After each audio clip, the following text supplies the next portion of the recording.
Fala, torcedor cientista, tudo bem com vocês? Eu sou a Nájila Luz, seja bem-vindo a mais um vídeo aqui no canal.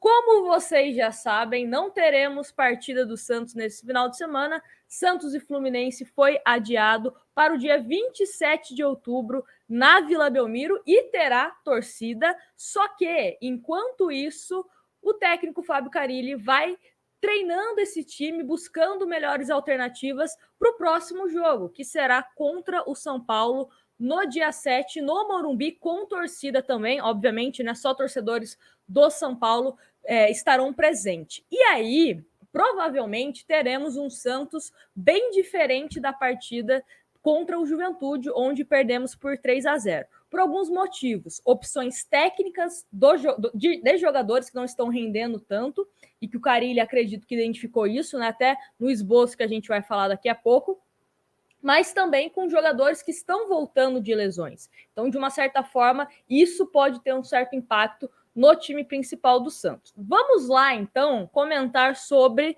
a mudança, o primeiro esboço de escalação que Carille fez ao longo dessa semana. Aliás, antes de a gente falar sobre a questão da escalação, vale ressaltar que o Carille falou bastante da questão psicológica dos jogadores do Santos na coletiva depois da partida contra o Juventude.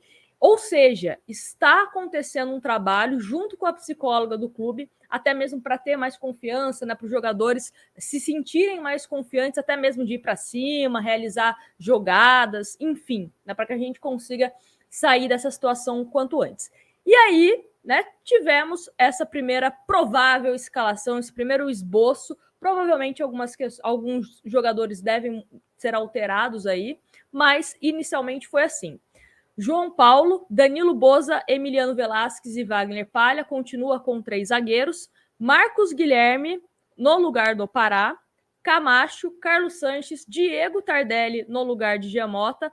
Felipe Jonathan, Marinho e Léo Batistão. Ou seja, o Santos volta a ter apenas 2 atacantes, né? O Marinho e o Léo Batistão. O Tardelli, ele é atacante, mas ele estaria como um meia, na vaga do Giamota. Então, acredito que o Giamota dificilmente deve começar esse clássico contra o São Paulo. Não sei se teremos o Pirani ou até mesmo o próprio Diego Tardelli como meia, né? Inclusive, nessa semana até a gente fez um vídeo sobre isso, que o próprio Tardelli disse que ele se sente confortável jogando como meia, né? De ser essa opção de começar no meio e partir para o ataque. Contra o Juventude, ele foi bem participativo nesse sentido, então pode ser um teste. Em relação ao Marcos Guilherme, o Madison pode ser relacionado. E aí, né, tem que saber que nível de recuperação, nível físico que se encontra o Madison. Se ele tiver 100% com condições de jogo, eu acredito que seria uma opção interessante colocar o Madison no lugar do Pará, e aí o Marcos Guilherme fica uma opção aí no banco de reservas. E também não podemos deixar de citar aqui o Vinícius Balieiro. Existe também uma possibilidade de que ele possa voltar a ser relacionado no time profissional do Santos. Parece que as conversas, né, as reuniões para renovação de contrato com o jogador estão avançando, então ele deve voltar ao profissional o quanto antes. Existe uma cláusula, né, que é automática ao contrato dele, que termina no ano que vem, mas o Santos quer aumentar ainda mais essa renovação de contrato. Então pode ser que o Vinícius Balieiro retorne ao time do Santos e ele é primeiro volante. Ele sendo primeiro volante, pode ser uma opção na vaga do Camacho, né? Não sei se ele logo de cara seria inserido no time logo num clássico contra o São Paulo, mas fica aí como uma opção, quem sabe, para segundo tempo. Outro jogador que pode também ficar à disposição do Carille é o volante Jobson. O Jobson, ele chegou a atuar no Santos tanto como segundo volante como primeiro volante. Eu, particularmente, prefiro o Jobson atuando como segundo volante. Ele é um jogador que tem a questão do passe melhor do que o desarme. Tudo bem, temos que levar em consideração que antes da lesão, o Jobson ele fez assim alguns jogos bem irregulares, né? Eu até comentei numa live também que o Jobson é aquele jogador que um passe longo, que é super difícil, ele acerta, mas um passe de 2 metros ele acaba errando, né? Então ele é esse jogador um pouco instável, visando a questão do passe. E para desarme, né, teve algumas expulsões vestindo a camisa do Santos, até que um pouco infantis. Então não sei até que ponto seria interessante colocá-lo como primeiro volante, mas deve ficar à disposição. E falando sobre a zaga, temos mais 2 jogadores que podem também entrar até mesmo no time titular. Tanto Kaique como Luiz Felipe já estão na fase final aí de transição, devem ficar à disposição do técnico Carille. E aí, visando a questão de jogo aéreo, eu imagino que o Luiz Felipe, de uma certa forma, ganha força, porque ele é um zagueiro bom de jogo aéreo, até mesmo quando nós tínhamos o Fernando Diniz, eu falava que o Luiz Felipe não tem a velocidade, né? Não é um jogador que a gente pode contar com ele em termos de recuperação defensiva e contar com a velocidade dele. Porém, é um jogador que tem a parte do jogo aéreo muito forte. E o Santos vem tomando gols bobos assim, né? Quem sabe consertando o posicionamento, mas já a qualidade que o jogador tem para isso, a gente consiga fechar a casinha, digamos assim, né? O próprio Velasquez é um jogador bom de jogo aéreo, então imagina você ter 2 jogadores que são bons nesse quesito,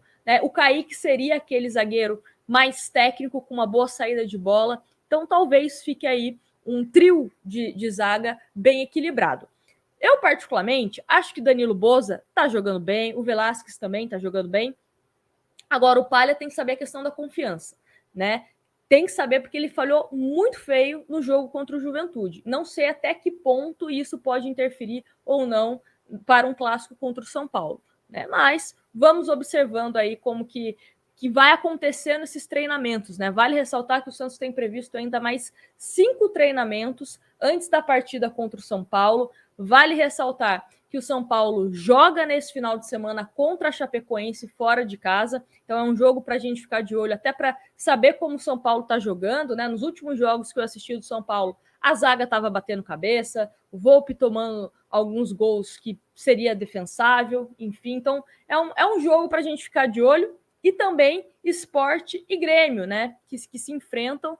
E é um jogo que, se infelizmente o Grêmio acabar vencendo, aí quem entra na zona de rebaixamento é o Santos, porque o Santos não joga nesse final de semana, e quem não entra em campo não tem chance nenhuma de pontuar, né? Aí pode ser que o Santos entre para esse clássico contra o São Paulo na zona de rebaixamento. Mas enfim, é isso, né? Atualmente o Santos está na 16ª colocação com apenas 24 pontos e estamos ali, né, coladinho no Z4. Mas vamos torcer para que os nossos adversários diretos aí acabem tropeçando no final de semana, para quem sabe chegar no clássico fora da zona de rebaixamento. E qualquer atualização, né, em termos de escalação, jogadores que estão sendo testados, a gente vem atualizando aqui vocês no canal. E para isso, para você ficar também informado de tudo que está acontecendo, é importante que você esteja inscrito, deixe o seu like, ativa também as notificações, porque dessa forma você sempre vai receber, principalmente no seu celular, quando tem vídeo novo aqui. E me conta nos comentários o que você achou desse esboço, dessa escalação que inicialmente o Carille trabalhou. Como eu disse, devemos ter algumas mudanças, né? Mas já mostra muita coisa. Uma escalação sem parar e sem Jean Mota. 2 jogadores que nos últimos jogos não estão jogando bem, não estão entregando. Não estão entregando no sentido bom da coisa, né? Não estão entregando algo construtivo, principalmente visando o ataque do Santos, questão de, né, mais finalizações, mais chances criadas, enfim. Então, me conta aqui nos comentários como seria essa sua escalação contra o São Paulo, com todo mundo à disposição, né, que nós citamos aqui.